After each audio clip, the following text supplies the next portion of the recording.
Welcome everybody to our August 8th board meeting. Please join us for the Pledge of Allegiance. I pledge allegiance to the flag of the United States of America and to the republic for which it stands, one nation, under God, indivisible, with liberty and justice for all. Roll call. Supervisor Wareheim? Here. Councilman McCarthy? Here. Councilwoman Noack? Here. Councilwoman Inzarella? Here. Councilman Lohman? Yeah. Okay, as you can see, we have a crowded boardroom today. We're probably over capacity, but it's going to be well worth it. We're here for a very special occasion. It is my pleasure to recognize the best in the nation today from our very own community.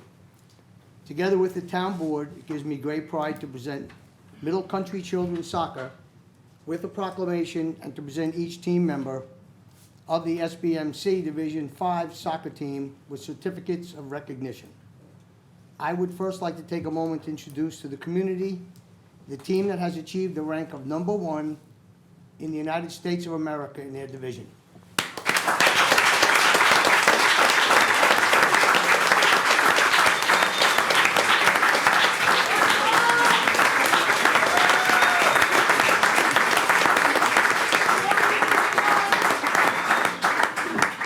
What an outstanding accomplishment.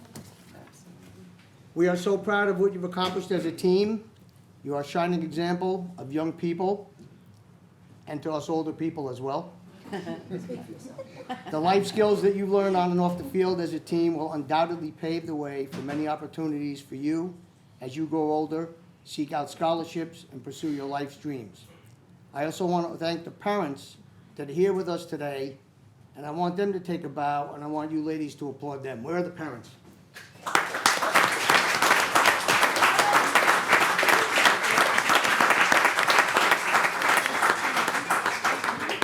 To the parents, thank you for your time, sacrifices, and being shining role models and raising such an unbreakable group of champions.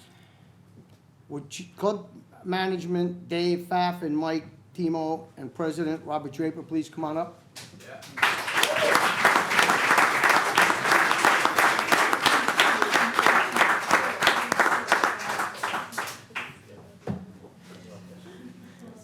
I'd like to read the proclamation because I think it's important that we do so. You gentlemen have really helped to shape a generation of soccer players by teaching teamwork both on and off the field. So ladies, coaches, parents, Mr. Draper, we have a proclamation here that you'll receive in a moment, and I want to read it. Whereas Country Children's Soccer is an organization that loves the game of soccer and works to instill the love of the game with all players who participate at all levels of play. Whereas Middle Country Children's Soccer Club management, coaches, league presidents have instilled ethos of teamwork, commitment, collaboration, dedication, which is exhibited throughout the league's various soccer programs. And whereas life skills and lessons in empathy and decency are taught to the league's players in good times and in bad, including during the COVID pandemic. Whereas soccer players devoted time weekly cooking with families, making homemade meals to deliver medical professionals and caregivers fighting the coronavirus at hospitals, nursing homes, and healthcare facilities. Whereas in between online training and cooking, the club families fundraised and collected donations from the local organizations to purchase meals from struggling local small businesses. Whereas the various vital team building and life skills have elevated each player to new heights, teaching generations of athletes that the heart of a champion must be on and off the field. Whereas a body of work and relentless effort as a united team over the course of the season from November 22 to July of 23, playing the best teams in the nation throughout the league, both regional and national competitions, have earned SBMC 05 the rank of #1 in the country.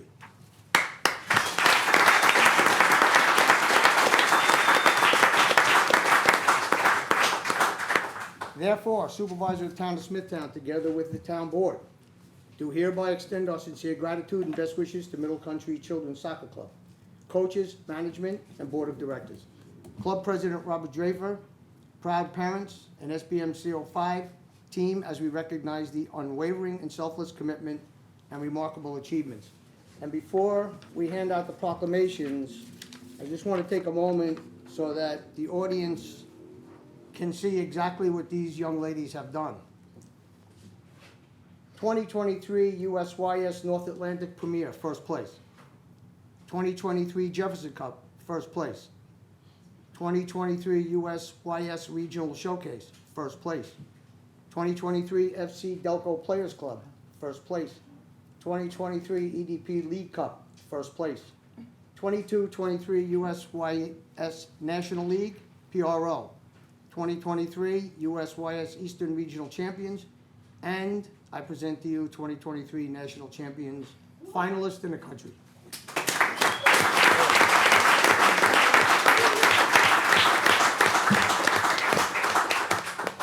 The town of Smithtown ladies and coaches and parents are so proud of you for what you've done.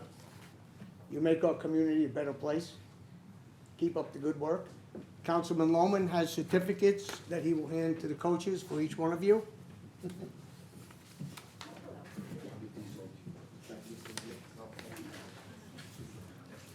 And Councilwoman Inzarello has two special certificates for Kayla and Brady Pfaff, Dad's little helpers. Where are they? You have your special award. And coaches,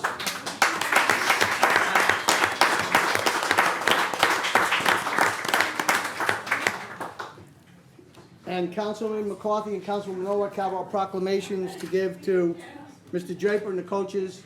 Gentlemen, great job. We're proud of you as well. Ladies, great job.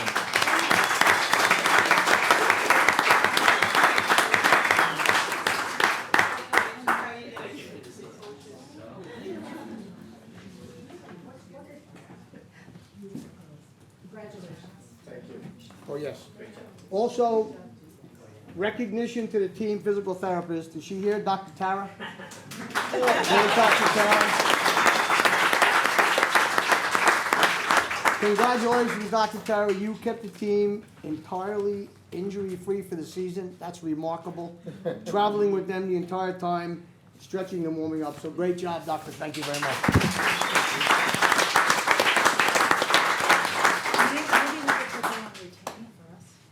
Yeah. The councilwoman wants to know if we could put you on retainer for us. I don't know, they were a lot of work. We get injured just doing what we do. It'd be much easier. So we'll get some photos. Thank you all for coming. We are extremely proud of you and everything you've done. Keep up the good work, and God bless you all.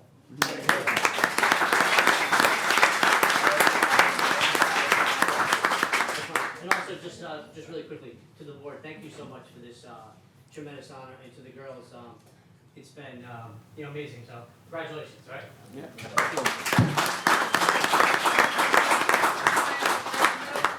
Coach, Rob, can I get you guys ready? Yeah, might be. Could I say one thing? Certainly. This is, again, thank you for everything you said about us and the team. But I want to thank the elected officials here. What you guys did for the kids in the community with the parks and the athletic fields has just made it such a better environment for all the kids in this community. So thank you so much for Thank doing you. that for the children.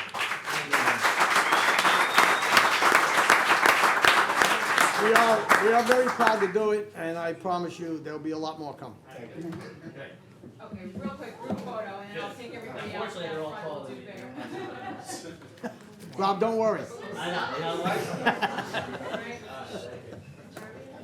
I might need to get supervisor down in front, I don't know what's in.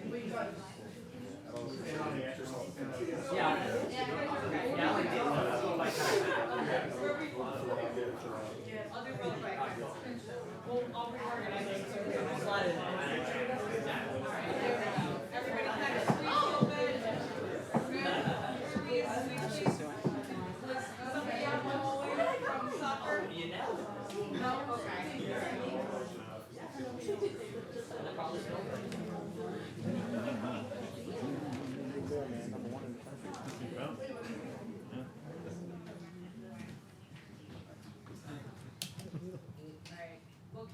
Triggers stand still for moms and dads. And we can do photos outside if you want to.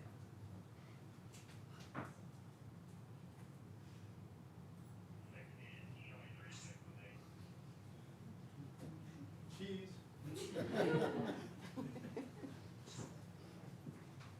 Good? We got it? Mhm. Good? Thank you. Right? We're good? All right. All right, thank you, everybody. Thank you, ladies.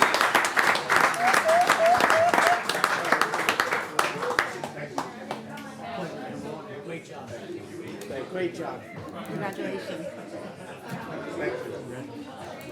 Thank you. Oh, you're welcome. Thank you.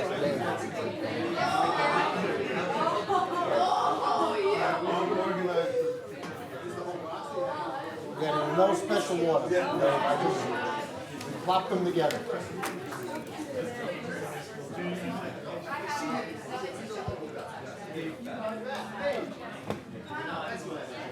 That woman that's gonna speak? Yeah. She's here, I assume.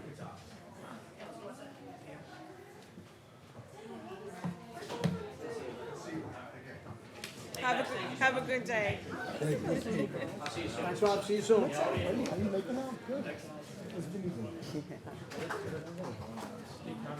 Hey, Michael, great job. Great job. I was gonna say Barbara. Nice job with the kids. Twin girls. Okay.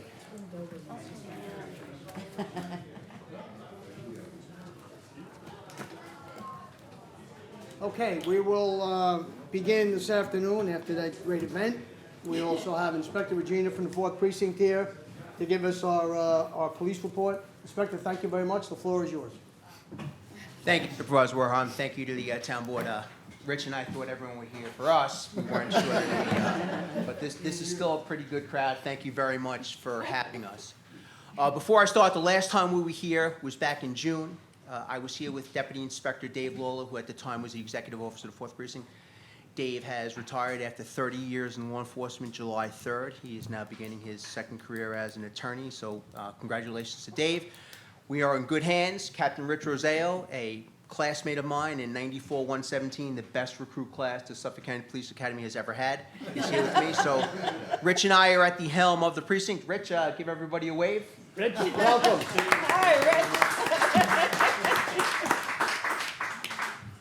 I talked to Councilman Lohman and I said, Tom, if I saw a computer here last time, if you don't mind, could I present in a PowerPoint? This is kind of the same format that we present at our community meetings. I think it's a little bit of a better format, a little interesting, a little more interesting, a little more interactive. So we're gonna go as fast as we can. What I have done is put everything from our last meeting to basically yesterday, what I consider significant events that I think the public should be aware of, and a lot of feel-good events that happen in and around the community between June and now. So we're going to go through them, and I'll just remind you, this is the Smithtown Board meeting, I understand that. The 4th Precinct predominantly covers the township of Smithtown, but we do have a portion of Islip and a very small portion of Brookhaven Town. So some of the incidents here actually occurred in those towns, but because they occurred in the 4th Precinct, I think it's kind of interesting and important that everyone knows about those incidents also. I know many people, and I know Tom knows this, we've met with the district attorney. Probably for over a year, one of the problems in the 4th Precinct, not just the 4th Precinct, every precinct in Suffolk County, but predominantly the 4th Precinct, the 3rd Precinct, and the 1st Precinct, are what we call street takeovers, drag races, sideshows. There's many, many terms we could use for them. It's been a significant issue. Back in May, I had the honor, State Police invited me up to the SLES conference, and I presented at the SLES conference about our issue with our sideshows and what we've been doing, and try to get input from everyone else throughout the state on the problems that they're having. Some jurisdictions are having problems similar to us, and other jurisdictions really looked at this and said, hey, we haven't seen it. So it is a tri-state problem.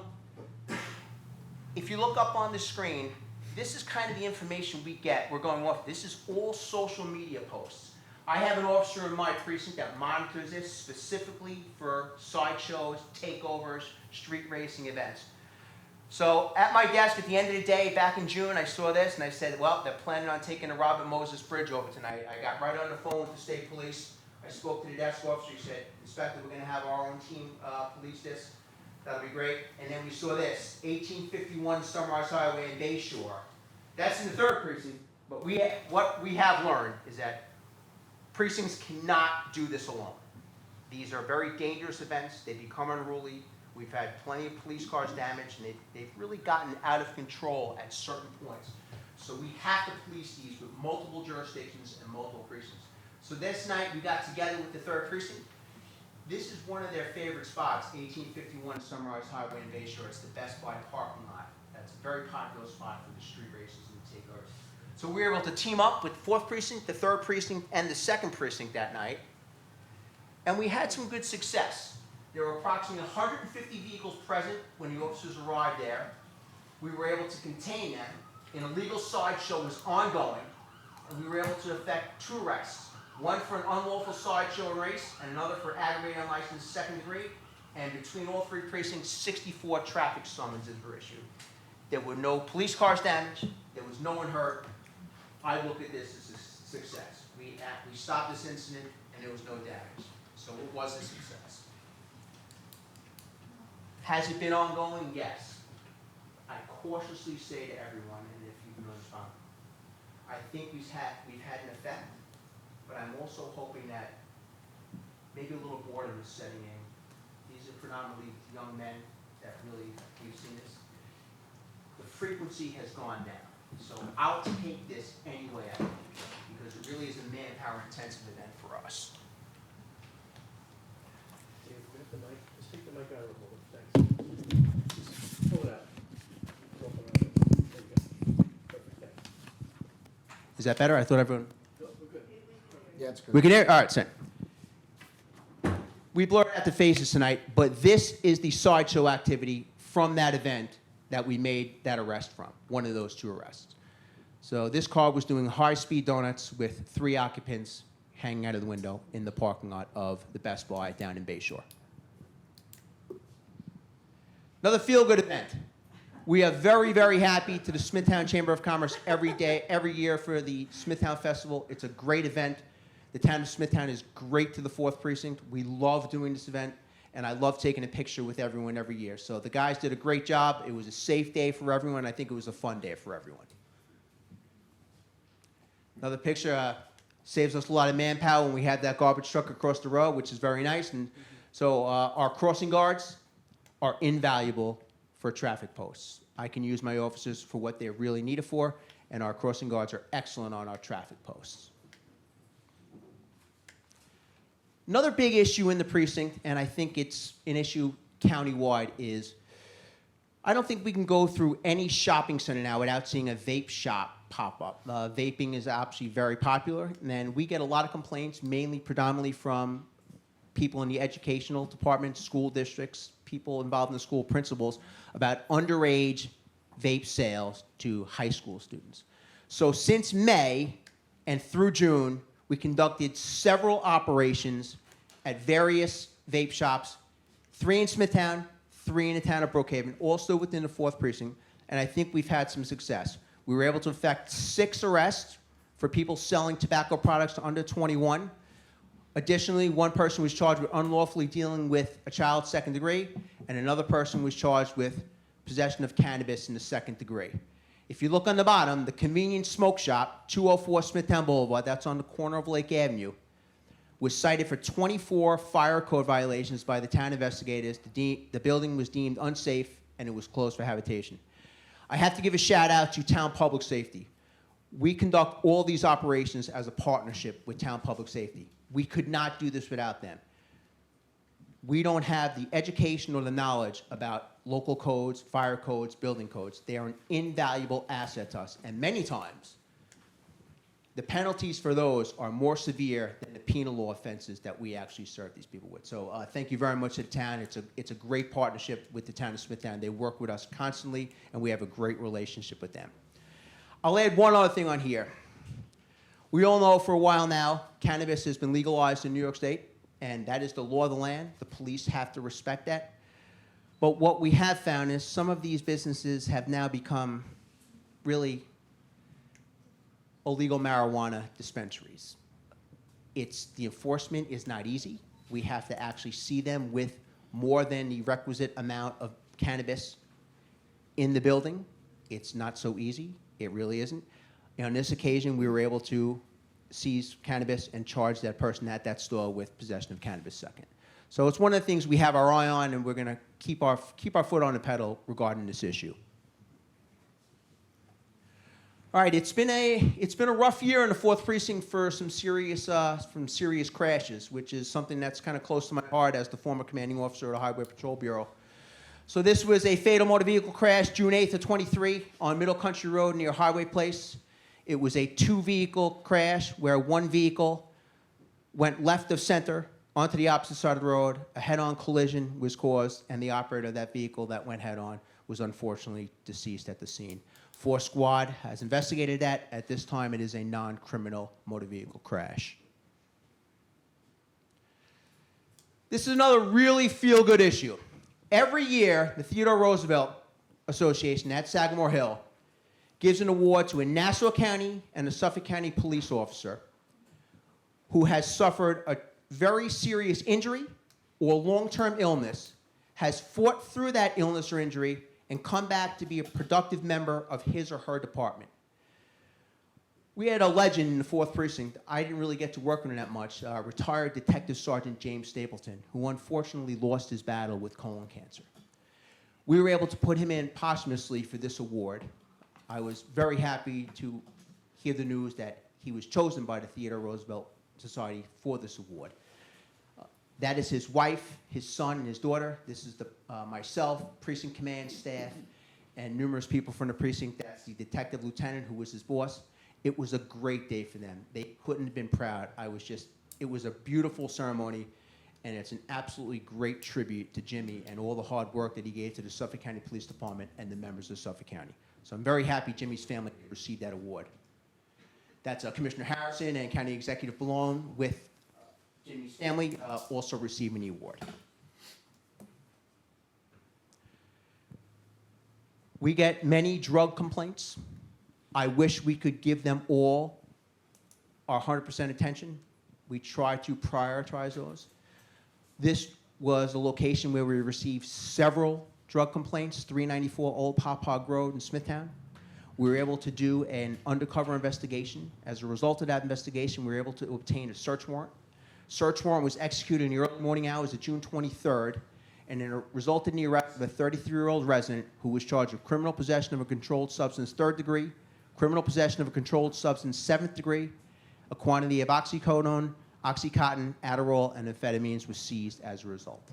So hopefully the community can rest a little better, and we've put that operation out of business. Just wanted to put Dave Lawler's retirement flyer up. Dave was an excellent executive officer, very smart individual, very dedicated, second-generation Suffolk County police officer. His father was a retired Suffolk County Highway Patrol officer, and he retired on July 3rd. We had his walkout. Great time at the precinct on June 30th. All right, another fatal motor vehicle crash, July 3rd, 23. Unfortunately, ladies and gentlemen, I have been to many, many fatal motor vehicle crashes. None of them are easy, and I know this was not the last fatal motor vehicle crash that I'll be at. I heard this from my office, and just on the radio, it sounded big. I responded out just after I'd come in the morning. This was at the intersection of the Long Island Expressway Service Road and Motor Parkway, right on the Hauppauge Islandia border. There's the Bola Market on one corner, and then there is the Sunoco gas station on the other corner. This was a chain vehicle reaction which resulted in one fatality, and I can say this, it was one of the worst scenes I've ever been at, 30 years of law enforcement. There were 4 vehicles involved. It is unbelievable that we only had one fatality. One fatality is enough. Unfortunately, a 24-year-old man who was the first vehicle hit by this garbage truck, he was ejected from his vehicle by the force, and he was deceased at the scene when my officers and officers from the Highway Patrol Bureau responded. It was a very complicated scene, which included numerous personnel from the 4th Precinct, our motor carrier safety section, our highway patrol, Hop Fire Department did an excellent job. Central Islip Hop Volunteer Ambulance did an excellent job. Suffolk County DPW came down and did an excellent job.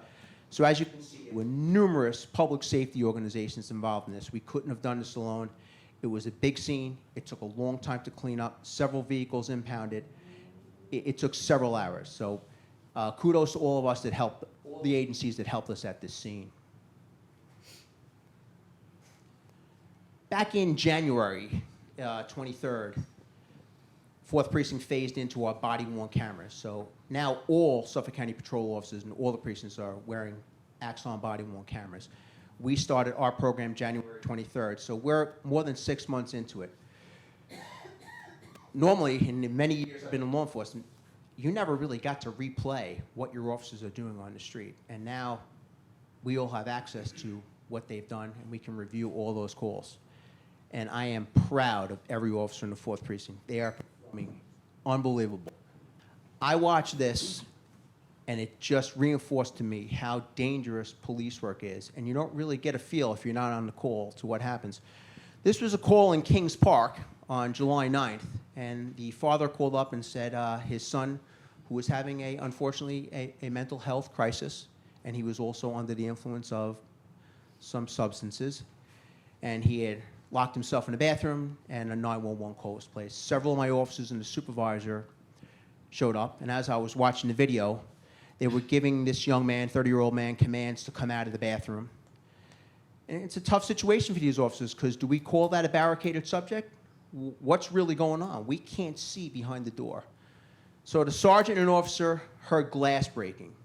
They feared that this individual was possibly hurting himself behind that door, so the sergeant said, all right, take the door.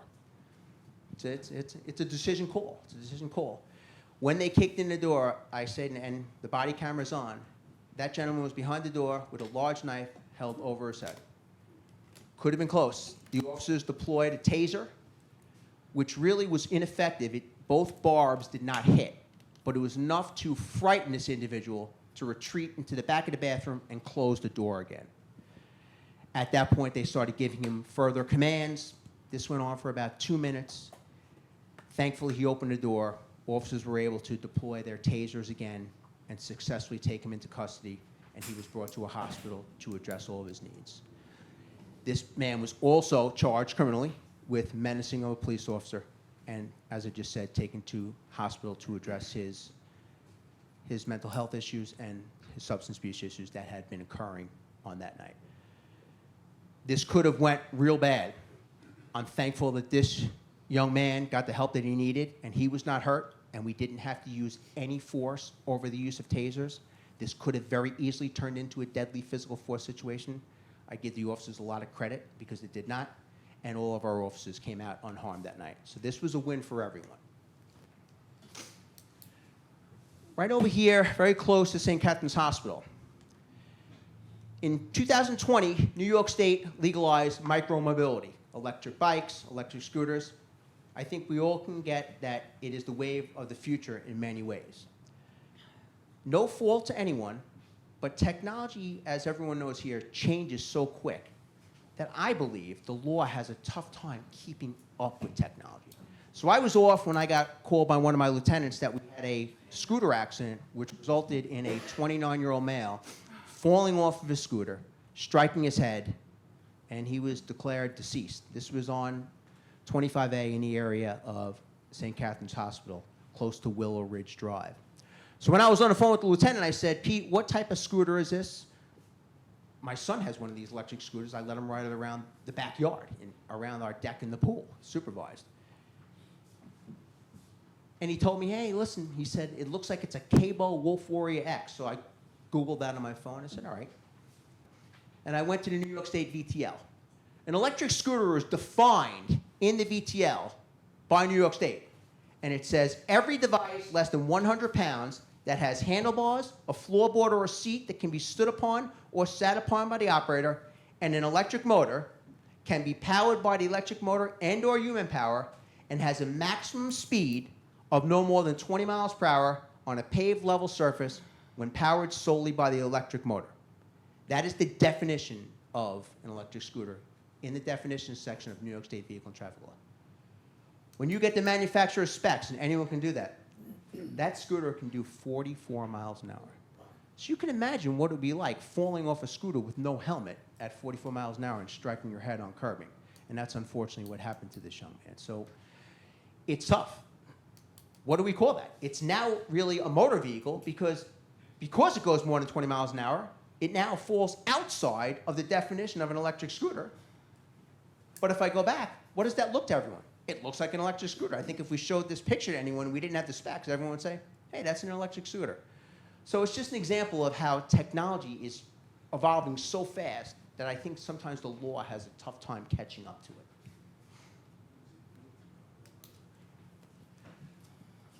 The Celtic Crossing Tavern in Kings Park. Back in May, it was right around the time the kids were coming home from college, we had a fairly substantial assault there. Now, it was an assault in the 3rd degree, but it involved at least 4 to 5 subjects really assaulting one gentleman. Our precinct crime section did an excellent job in this case. They did a great investigation, and I believe a total of 4 arrests were affected. But with this assault, we were getting calls, emails, and crime tips that this particular tavern was, more than one occasion, serving to those underage.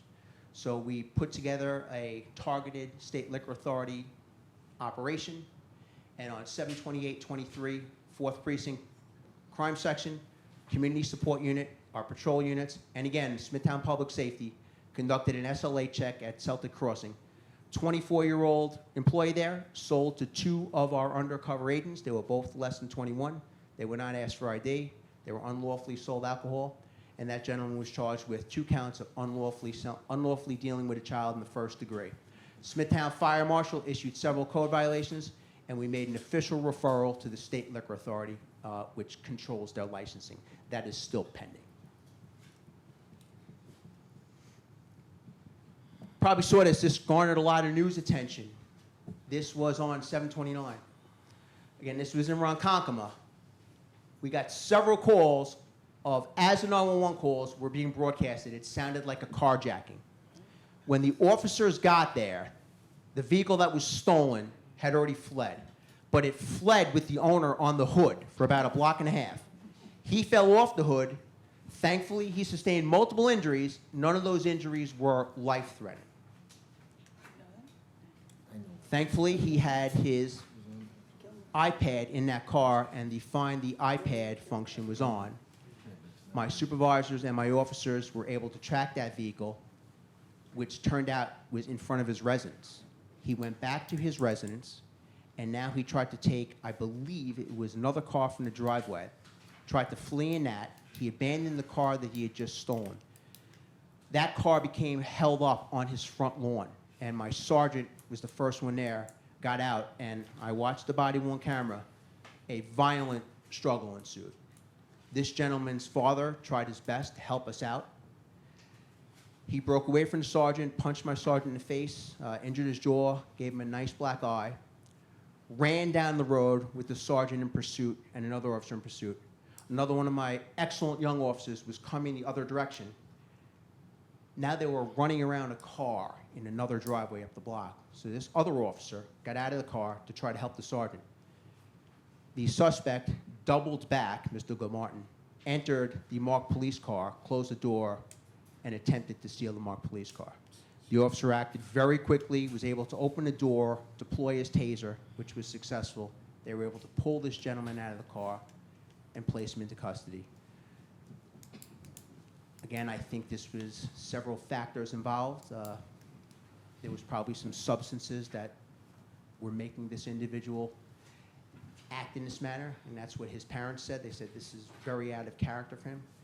But it could have been worse, and we had an officer substantially assaulted. Mr. Gilmartin was placed under arrest. He was charged with robbery second for stealing the original car, grand larceny third for that car also, attempted grand larceny third for attempting to steal our police car, reckless endangerment first degree for driving with that gentleman on the hood, and assault in the second degree for an assaulting a police officer in the performance of his duties, and he was also charged with 2 counts of resisting arrest. This happened right here, and I'm sure everyone had heard this. This made a lot of news. We unfortunately had a 54-year-old grandmother who forgot to drop her 14-month-old granddaughter off, and that child was left in the car and unfortunately did not make it. This investigation is under investigation by the Suffolk County Police Homicide Squad. It's their investigation. My patrol officers did a great job. They did the best they can, but it's still an active investigation with the Suffolk County Police Homicide Squad. National Night Out. Great event across the country.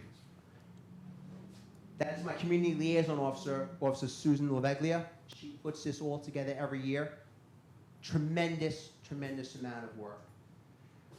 Kevin O'Hare, one of our precinct ambassadors, legislator Leslie Kennedy, a very big supporter, as is her husband, Mr. Kennedy, to the precinct. These are some community support officers, and our handsome captain right there in the middle. Great night out. I was away at an FBI NA conference in Denver, so I did not make it. Captain Rosea went down there. He said it was a great night for all. That is our very own police commissioner. Commissioner Harrison goes to all of these events. Very big supporter of any community event. He goes out of his way to attend. I don't know how this man finds the time to go to all these community events, but he comes out all night. Again, Mrs. Kennedy. This is another one of our precinct ambassadors. That is Matthew Bowles. He is also the general manager of the Smith Haven Mall. So he graciously provides that space in between the mall where Cheesecake Factory is and Dick's Sporting Goods. That's where we hold this event every National Night Out. So National Night Out was a success not only for the 4th precinct, but for all of the precincts. Another picture, that's our Chief of Patrol, Chief Jerry Hardy, came out, as did our Chief of Department, Chief Waring. Our Highway Patrol officers came down with their motorcycle and some of their vintage cars. They helped us out. A big shout out to them. Thank you. And I'm running down to an end. These are the precinct crime statistics as of yesterday. We get crime statistics every Monday. As you can see, in my opinion, the 4th precinct is doing fairly well. Our murders are down 50%. Now, the 4th precinct traditionally does not see a lot of murders. And as I said, the one murder that we have had this year was in the Hop Hog Industrial Park, and it was domestic related. They knew each other. There was some type of relationship. It was not something that we deemed to be a danger to the public. Our forcible rapes, now that might jump off the page. Oh, they're up 200%, but they're up from 1 to 3. Our expander rapes are down. Our robberies are even, 14. And a good news about that is that 8 out of those 14 robberies are cleared by arrest. And that's a really good statistic to clear 8 out of those 14 robberies, so I'm happy with that. Our aggravated assaults are up 2.2% from 45 to 46. That doesn't, I don't like to see anything up, but it doesn't concern me. It doesn't raise too many flags for me. And our property crime burglaries are down 49.5%. Our residential burglaries are down 59.4%. Our commercial burglaries are down 44.8%. But as in other precincts, and really a nationwide trend, larcenies are up in many areas. So our larcenies are up 6.7%, and our motor vehicle thefts are up 16.1%. Ma'am, if you 2 more slides, and I will let you ask any question you can. It's about that slide. Okay, I'll come back to it, I promise. Another problem we've been having, and please, I'm going to implore everyone in the room, please tell your wives, please tell everyone in your family. We have seen, not only in the 4th precinct, and this is nothing new, criminals and thieves take the opportunity when someone is shopping at Costco or any of these other stores, and they walk by an unsuspecting victim's shopping cart who might just be getting a box of cereal off the shelf, and they reach right in the pocketbook, they reach right in the wallet, and what they'll do is they'll just take out the credit cards or the wallet, so the victim will not know. It's not like the whole bag is gone.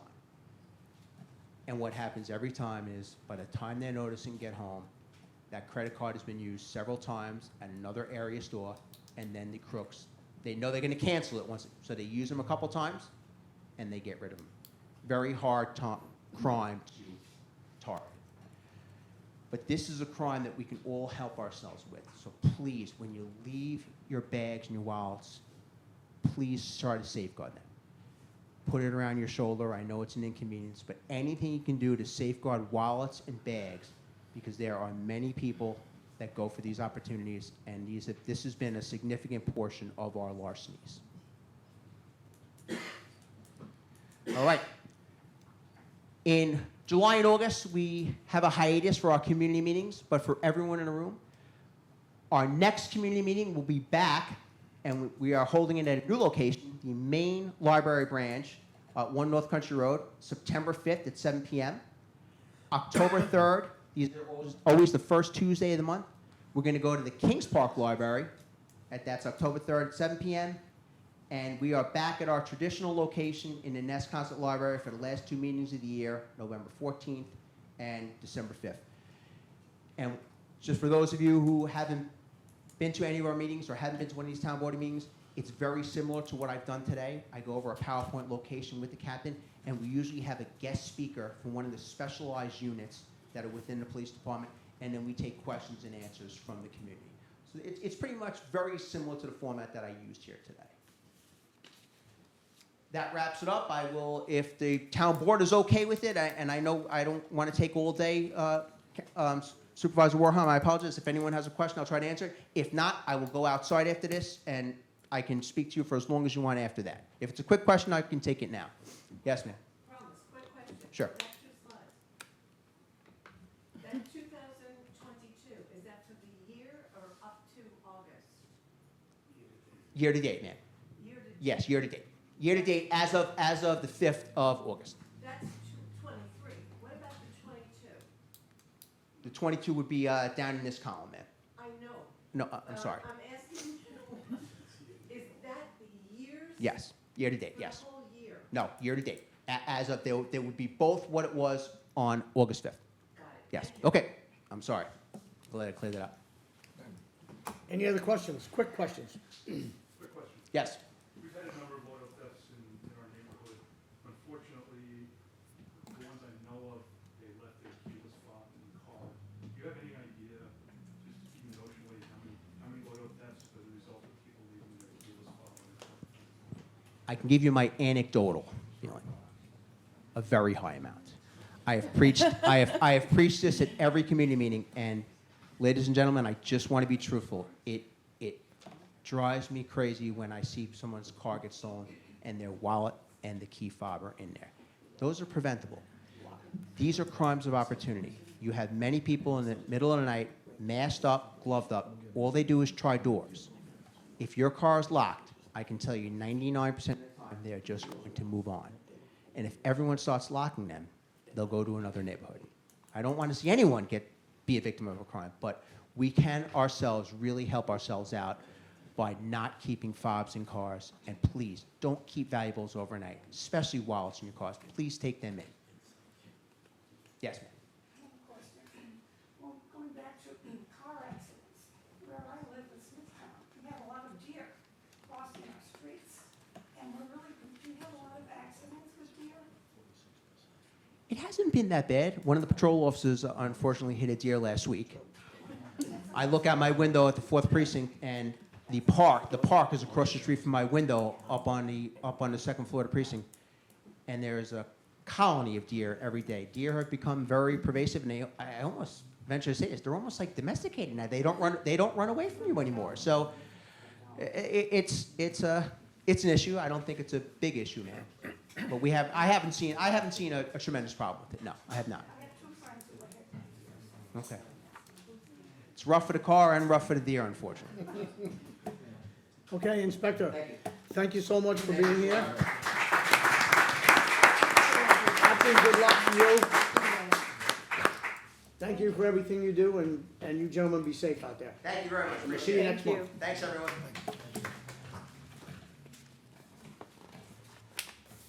Okay, Deputy Clerk, are you ready? Yes, I am. Okay, we will begin sitting as Board of Water Commissioners. On Board of Water, we have the minutes approval of July 11th and an extension of bid 2279 for water distribution system maintenance with Alesso Pipe and Construction Company. Councilman Loman? Yes. Councilwoman Inzarella? Yes. Councilwoman Noack? Yes. Councilman McCarthy? Yes. Supervisor Wareheim. Yes. Reconvening as town board. On correspondence, the first three are for high school homecoming parades. The first is from Kings Park, October 14th from 12 to 2. Hop Hog, October 14th from 3:30 to 4.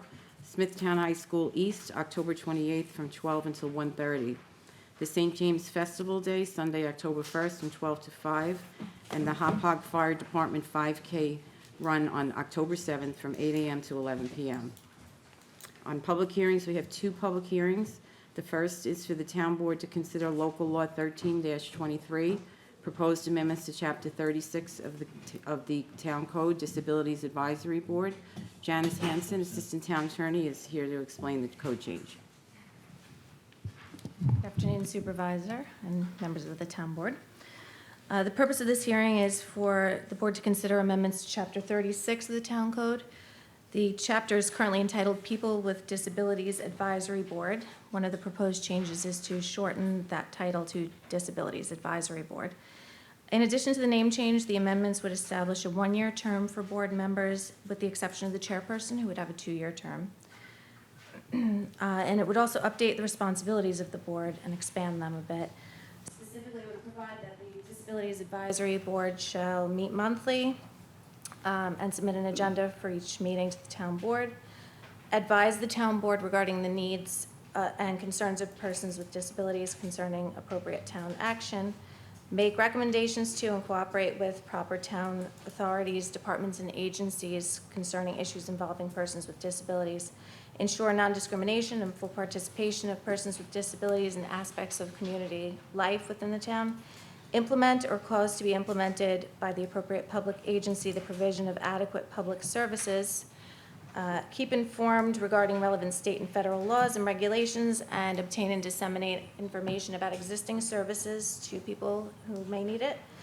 Appoint advisory groups and committees necessary to extend the efforts and purposes of the board, and investigate research and collaborate with other entities when appropriate to fund projects consistent with pursuing the board's endeavors.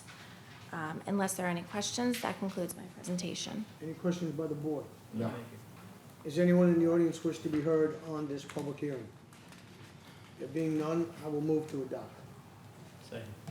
Councilman Loman? Yes. Councilwoman Inzarello? Yes. Councilwoman Noack? Yes. Councilman McCarthy? Yes. Supervisor Wareheim. Yes, move to close. Second. Councilman Loman? Yes. Councilwoman Inzarello? Yes. Councilwoman Noack? Yes. Councilman McCarthy? Yes. Supervisor Wareheim. Yes. The second town board hearing, public hearing, is to consider zone change petition 2023-03 submitted by Jane Nazaro Partnership for a change of zone from office business to neighborhood business, and Keith Brown is here to present the application. Good afternoon, Supervisor Wareheim and honorable members of the town board. Keith Brown, Brown Altman DeLeo LLP, 538 Broad Hollow Road, Suite 301 West, Melville, New York, 11747. I'm here tonight with respect to J. Nazaro Partnership's petition for a change of zone to develop the property located at 505 Route 111 in Hop Hog, New York. The planning commissioner has pulled it up on the screen before you.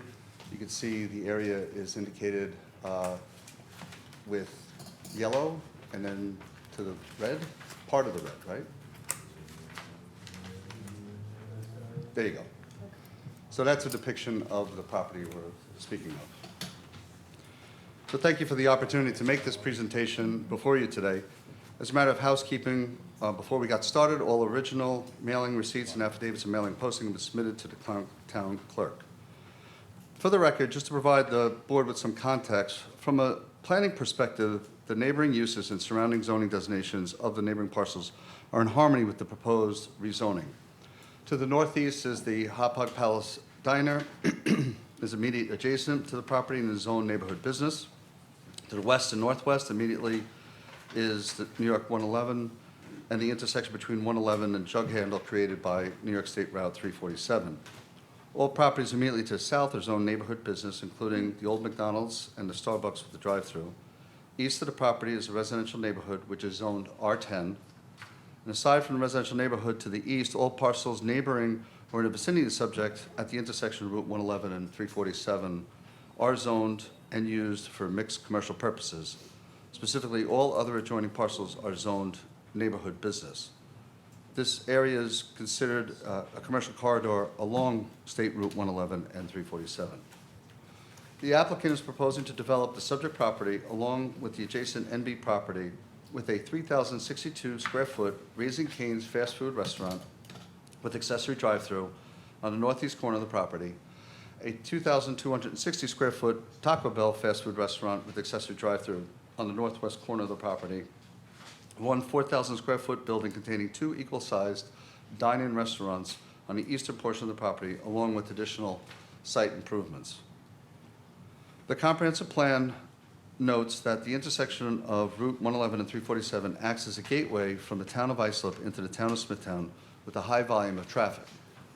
As such, the comprehensive plan indicates, quote, that all parcels along the eastern half of Route 111, such as the Instant property, should be tentatively zoned for NB. This is on page 212 of the comprehensive plan update. The comprehensive plan specifically states that the remaining lot within the existing OB zone that primarily fronts Route 347, where the Hot Dog Diner is located, should be zoned as NB also. That's on page 213, paragraph 3 of the comprehensive plan. As such, the instant change of zone application comports with the town's comprehensive plan and desire to rezone the current OB zoning to NB. This project will develop land that has been vacant for some time. The proposed development will be an upgrade to the current property and will benefit the area as a whole. In addition, the instant change of zone is necessitated by the fact that a restaurant use with accessory drive-through are not permitted uses in the OB zoning district, but are permissible in the town board's grant of change of zone to the NB zoning district. As such, we respectfully request the board grant the requested change of zone. Moreover, the site plan prepared by Bowler Engineering is completely variance-free. We are overparked and our buffers to the rear exceed what is required under the town code by 100%. Finally, I referred to the town planning department June 23rd staff memo, which supports the change of zone based on the aforementioned update to the comprehensive plan and the fact that it will not create an undesirable precedent. And if I could just read on page 2 of that memo, it states under paragraph 8, planning considerations. In 2019, the town of Smithtown began the process of updating the town's comprehensive plan. Although the update is in draft form and has not been adopted by the town board, it nevertheless is a product of the comprehensive analysis of the town's needs, constraints, and trends. The planning department has used prior draft updates of the comprehensive plan as a guide for reviewing past zone change petitions. In the section, quote, Hauppauge Community Plan, the 2020 Draft Comprehensive Plan Update analyzes the area of the intersection of New York State Route 111 and the Smithtown Bypass. The draft update recommends the property zone OB along the eastern side of New York State Route 111 be rezoned to NB in order to be more compatible with the neighboring land uses. The rezone to NB is also consistent with the recent zone change approval directly north of the property, zone change petition number 2021A, rezoned the Hauppauge Palace Diner property from OB to NB. That was approved by the town board on April 22nd of 2021. Furthermore, the subject tax lots are the last 2 remaining parcels on the east side of New York State Route 111, not zoned NB. Therefore, a change of zone will not set an undesirable precedent. Based on the information above, the change from OB to NB will permit uses compatible with the neighboring land uses found along the east side of New York State Route 111 and will not set an undesirable precedent and is consistent with the 2020 Draft Comprehensive Plan Update. So with that, we have a number of witnesses here with you in support of the application with whom this board is no doubt acquainted with. In the front row, we have Mr. Eric Mine of Bowler Engineering, the project engineer. Mr. Mine is a licensed professional engineer and will explain the site layout and design and essentially what the project will look like once it's built. And to his left, to my immediate right, we have Ms. Amanda LaRosa of Stonefield Engineering, our traffic expert. Ms. LaRosa is a civil engineer and a traffic safety expert. She will review and explain the result of the traffic study performed for this project. And finally, we have Mr. Gregory Mogul sitting in the second row. He is the applicant's representative. So with that, I'd like to turn it over to Mr. Mine. Thank you, Councilor. Thank you.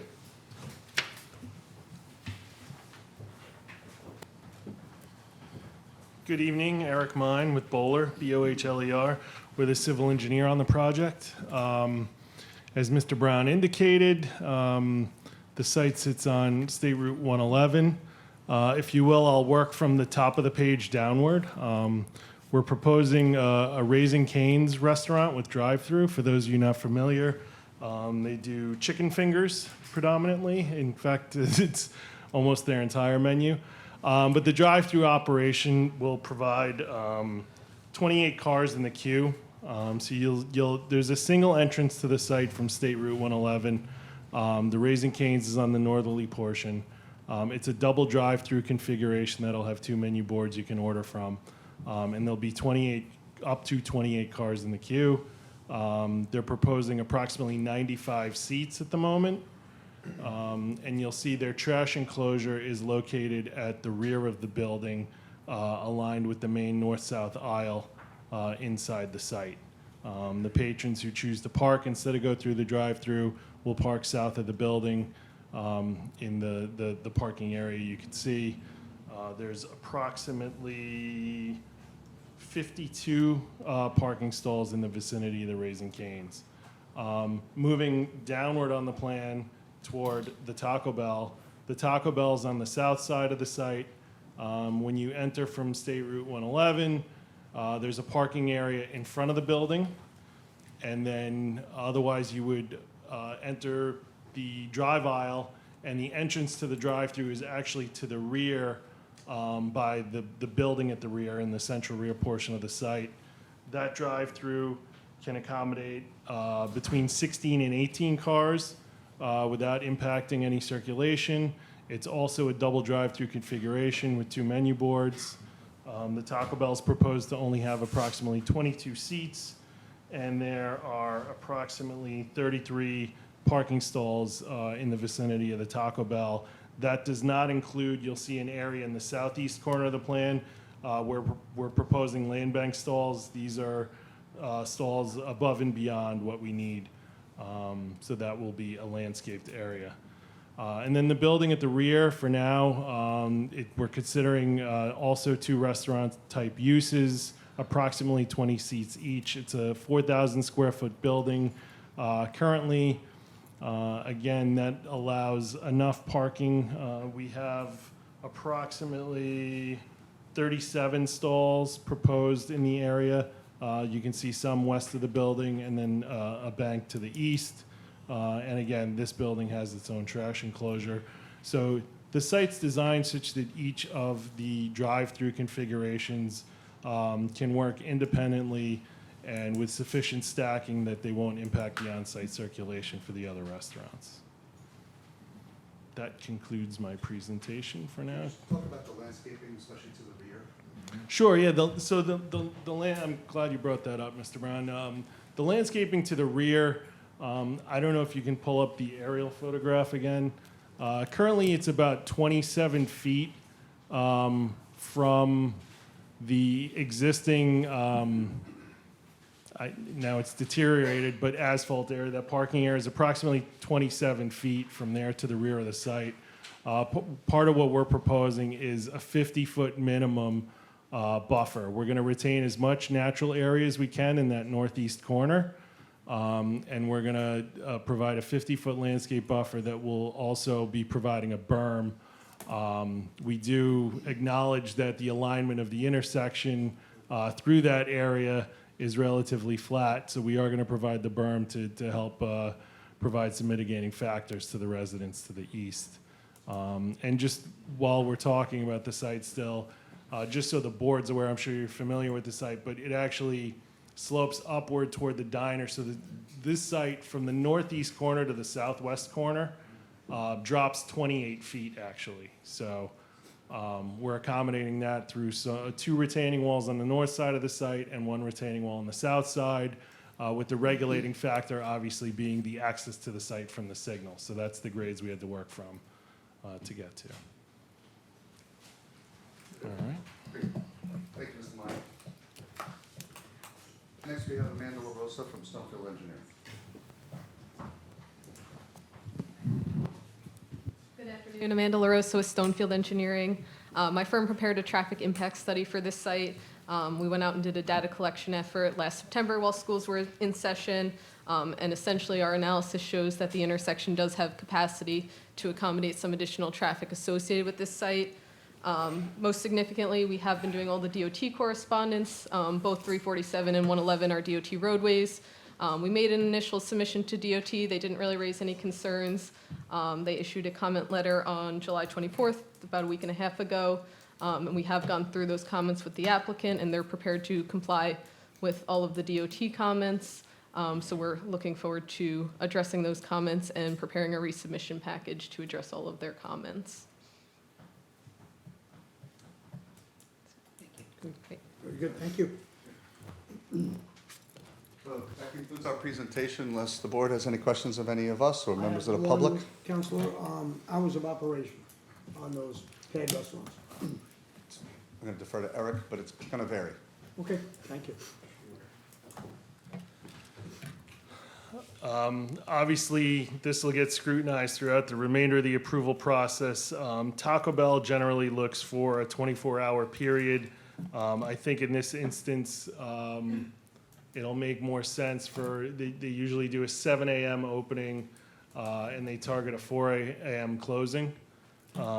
Raising Cane's, their hours are 9 a.m. to 1:30 a.m., Sunday through Thursday, and 9 to 3:30 a.m. Friday and Saturday.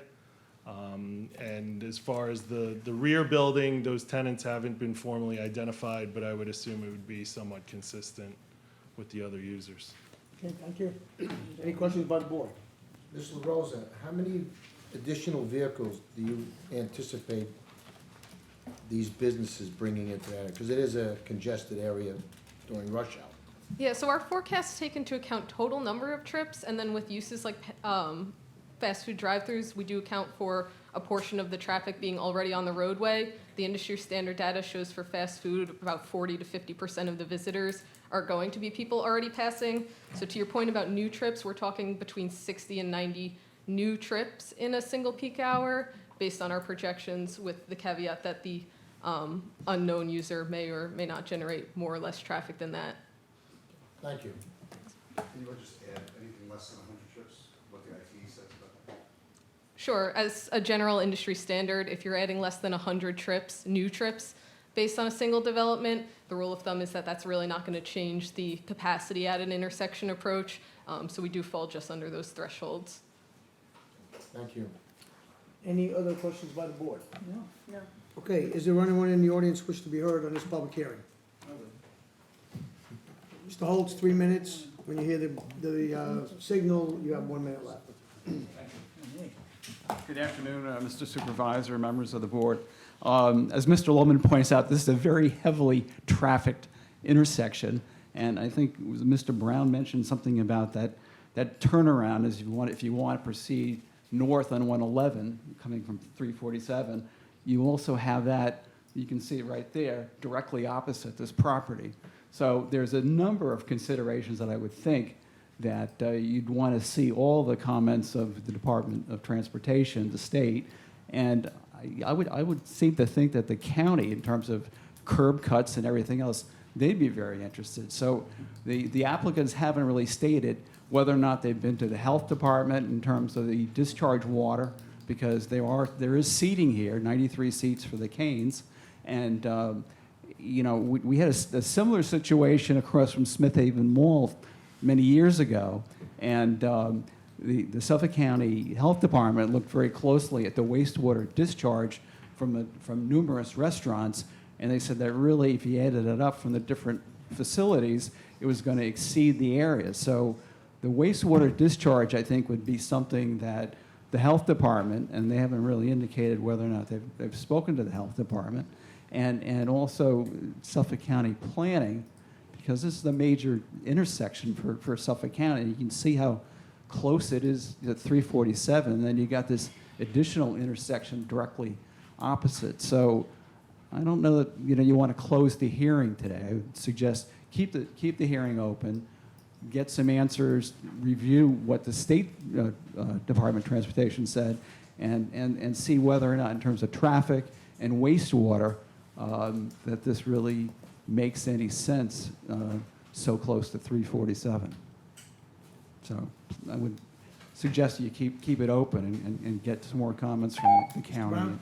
and county health department, and possibly, this matter should probably go to Thank Suffolk you, Mr. County Holtz. Planning. Mr. Brown, would you like to Yes, respond to happy that? to respond. Thank you, Mr. Holtz. So, just going through those agencies that were identified by Mr. Holtz, I have in my hand a July 24th, 2023 letter from the New York State Department of Transportation. As Ms. LaRosa indicated, she's been facilitating any DOT approval and will continue to move ahead with that.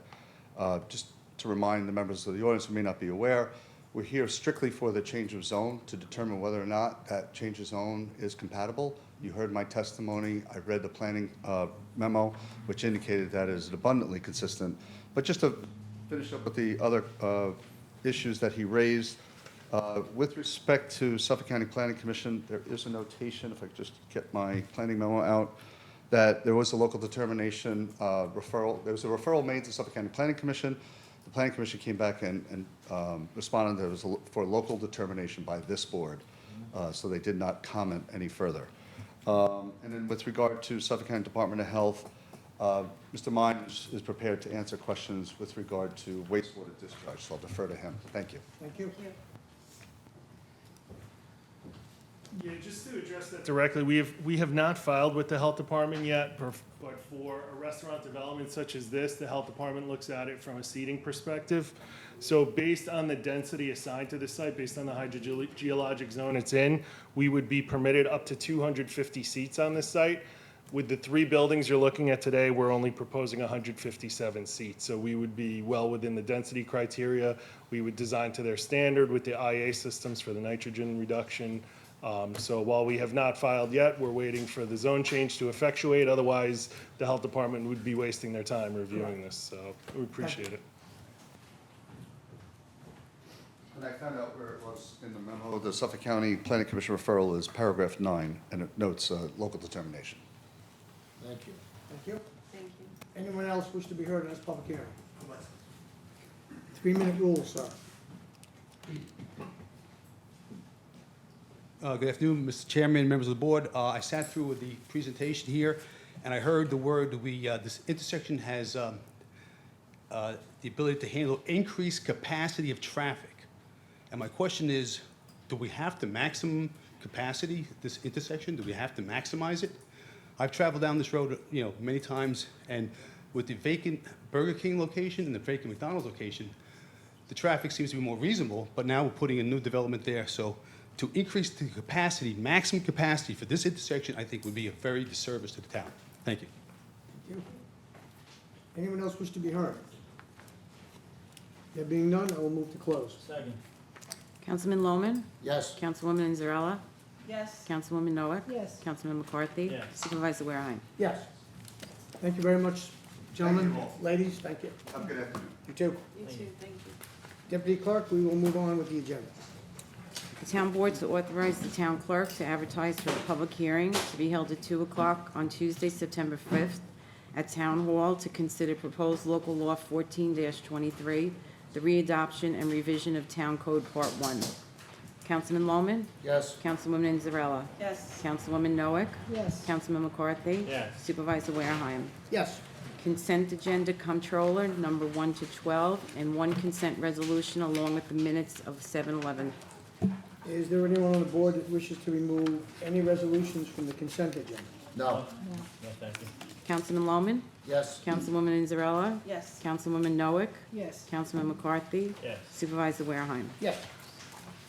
Authorize the town clerk's office to advertise for bid 2367 for a 6-wheel truck and 2365 the supply bid for the animal shelter supplies. Councilman Lohman? Yes. Councilwoman Inzarella? Yes. Councilwoman Noack? Yes. Councilman McCarthy? Yes. Supervisor Wareheim? Yes. Award the request for proposal for Sequa Consulting Services to Camera Engineering and to authorize the supervisor to sign an agreement on a form approved by the town attorney.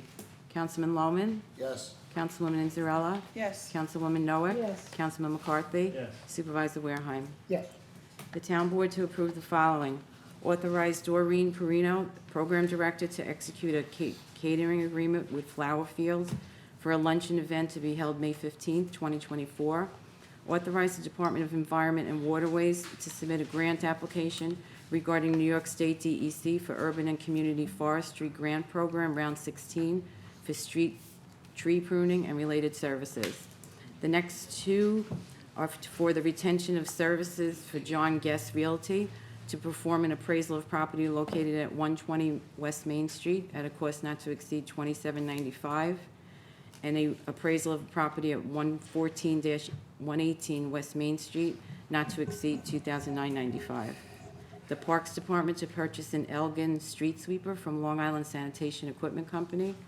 Change orders 11 through 30 to the agreement with Loduco Associates for renovation to the Bay Constable Building.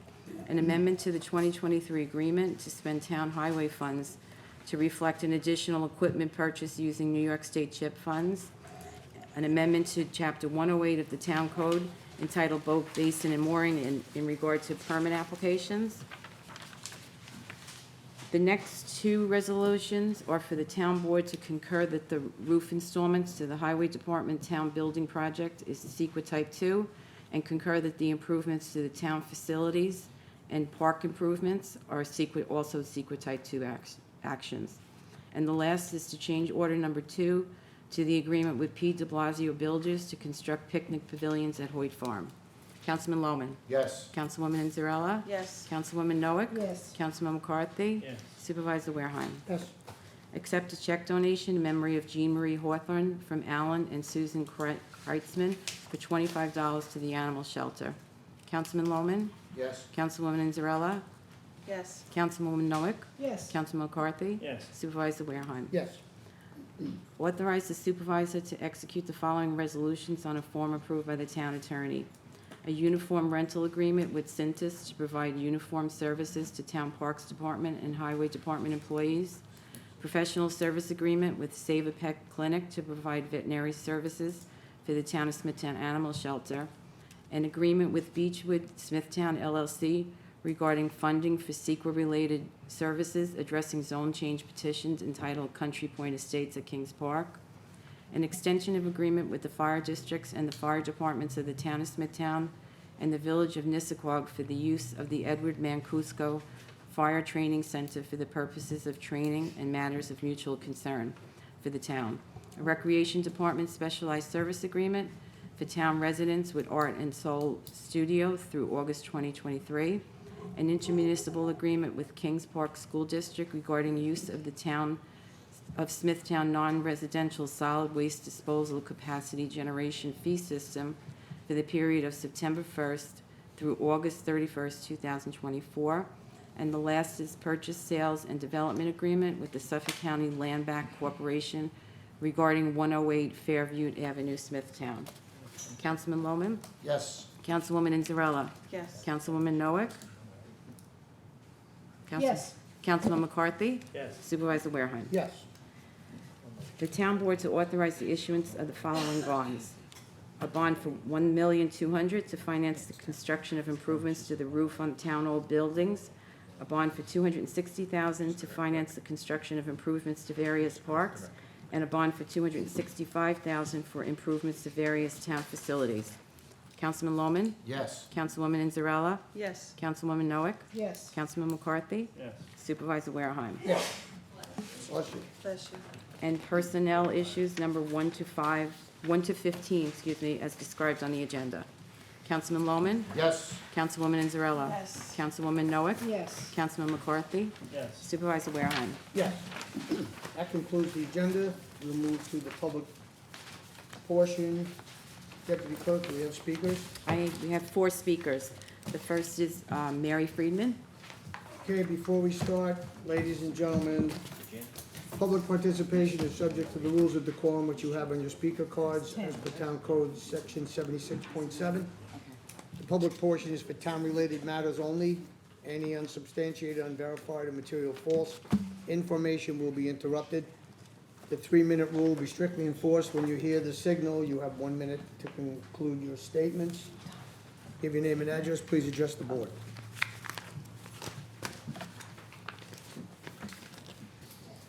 Supervisor, board members, my name is Mary Friedman. I'm I'm one of the 151 Long Island faith leaders whose names you have in front of you, supporting the right of immigrants legally seeking asylum in the United States to seek shelter in Long Island counties and in Smithtown. You each have a copy of the letter I will now read to you. And you have a list of all the names also.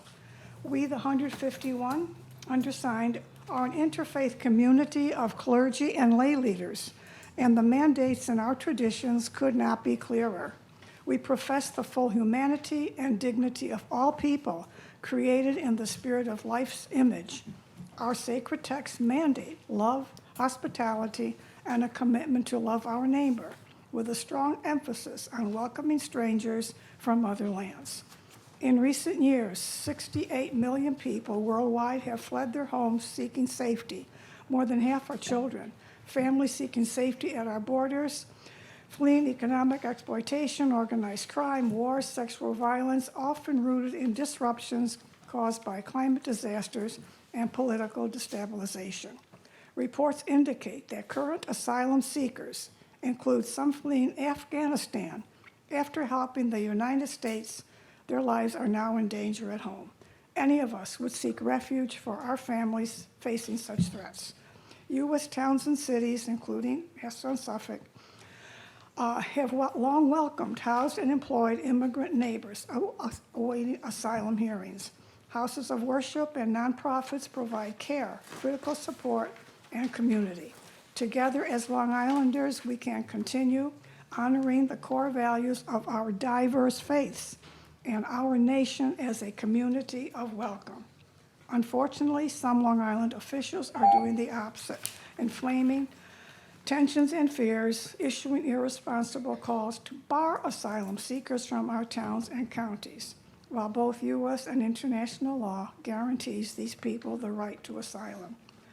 Since such rhetoric is especially disheartening, considering that during the pandemic, lives were saved by essential workers, many of whom are immigrants. They cared for our elderly and disabled, planted, harvested, and delivered our food, cleaned our public spaces, and much more. While some of us were locked down at home, our immigrant workers labored to strengthen our communities.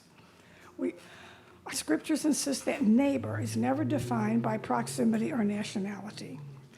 We lament the many crises that cause families to flee homes and land seeking asylum. We urge fixing our broken immigration system, and we pray for just national and global policies and healing of our broken world, and that people needing refuge can find safety in our town. Thank you. Thank you very much. I couldn't speak any faster. You did an excellent job. Did And I we have, really? and we have the letter as Oh, well. Thank gosh, you. thank you. I kept looking. Erwin, Yes, thank you. Thank you. Erwin Isaiah? I'm-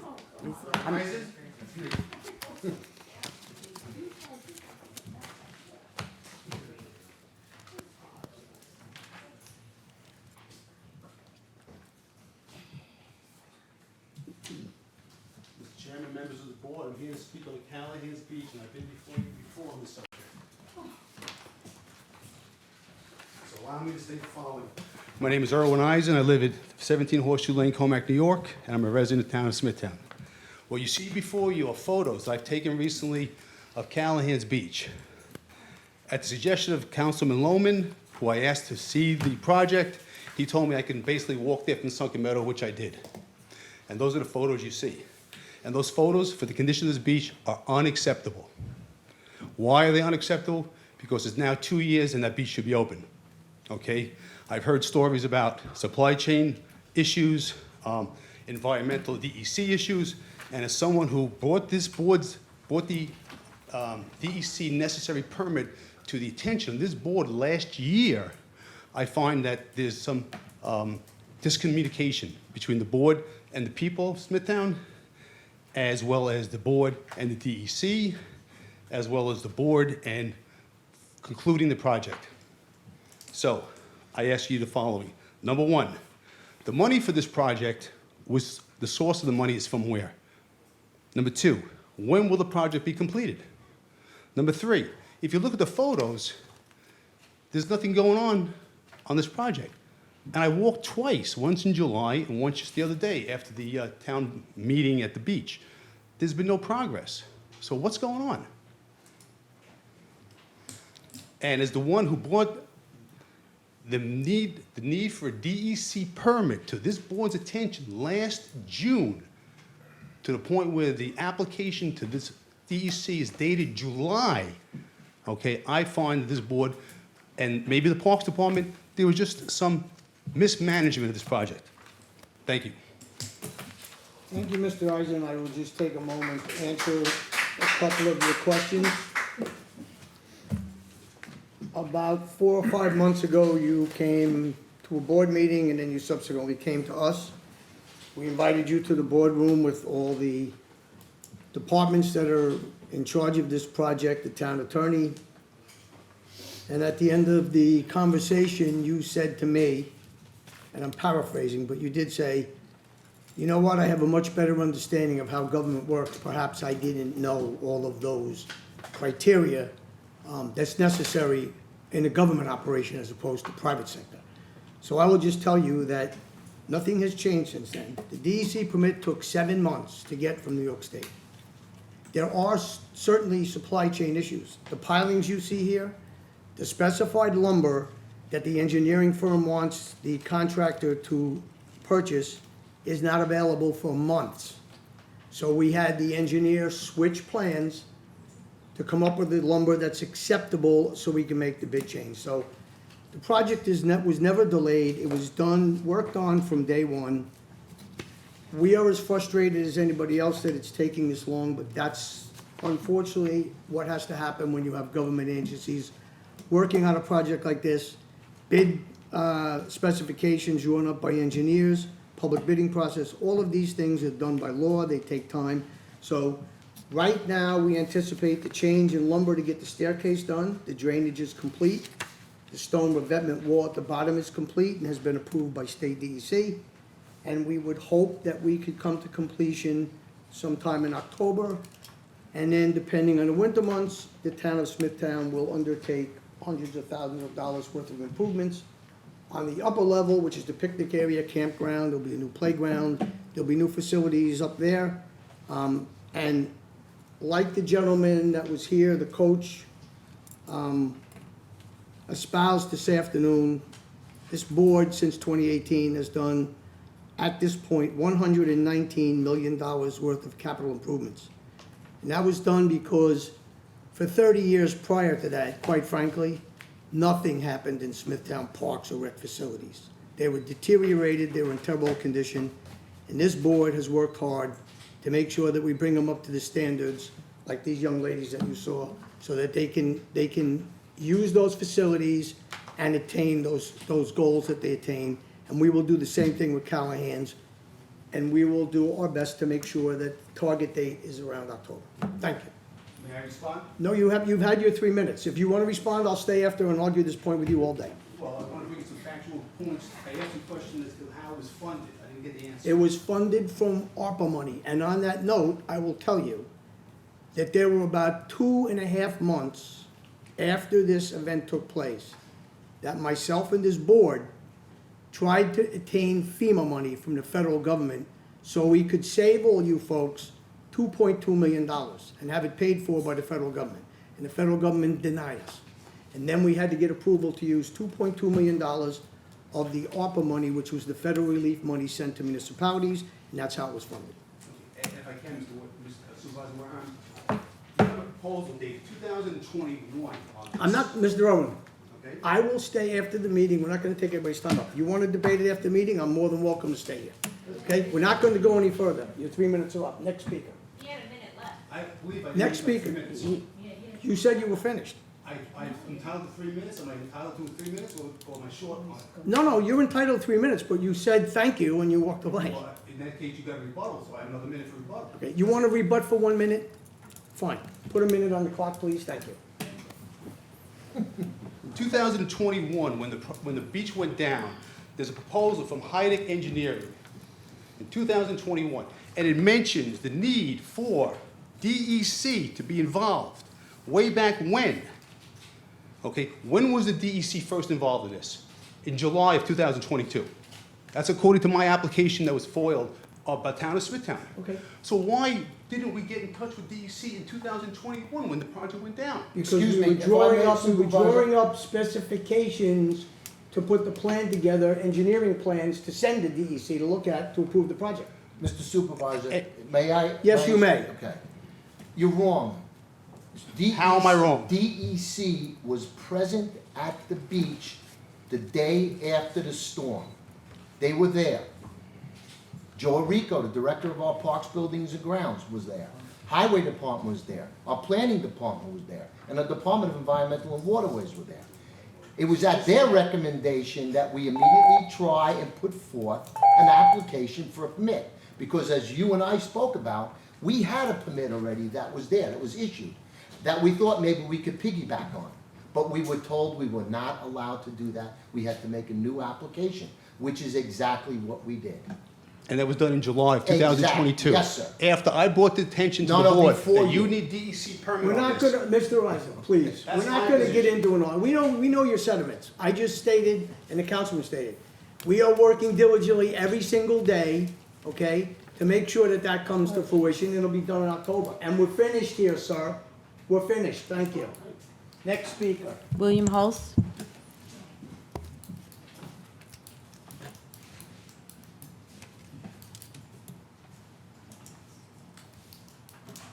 Good afternoon again. William Holst of Nesconsett. Again, good afternoon, Mr. Supervisor and members of the town board.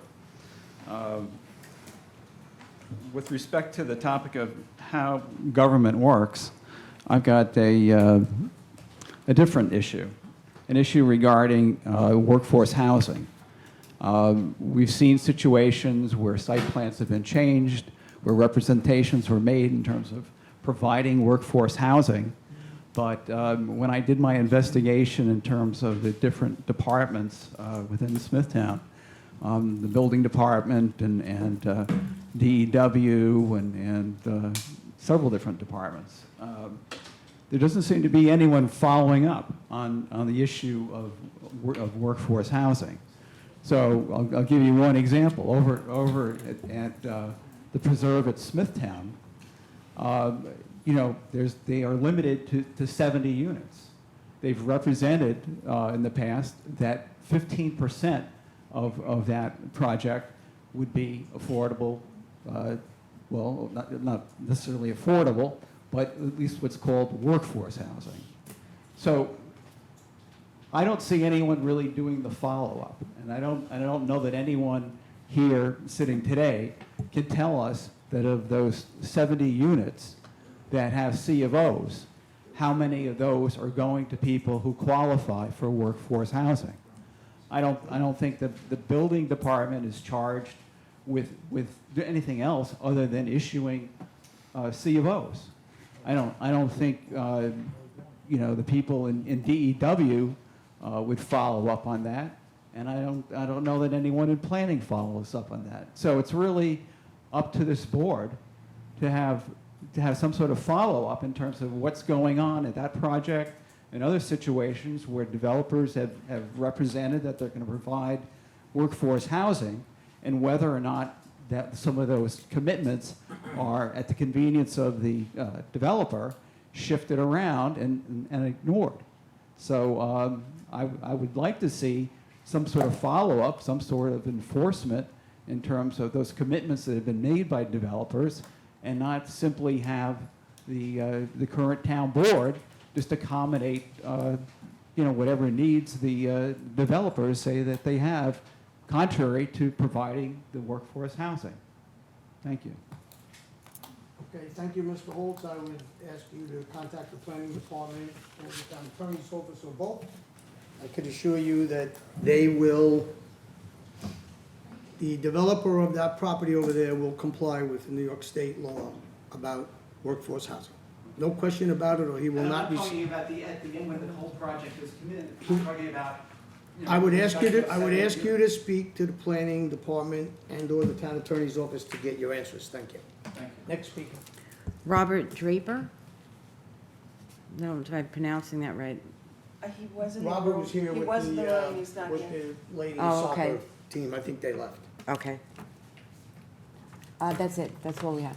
Okay, thank you all for attending. I will move to close the meeting. Supervisor Wareheim? Yes. Councilman McCarthy? Yes. Councilwoman Noack? Yes. Councilwoman Inzarella? Yes. Councilman Lohman? Yes.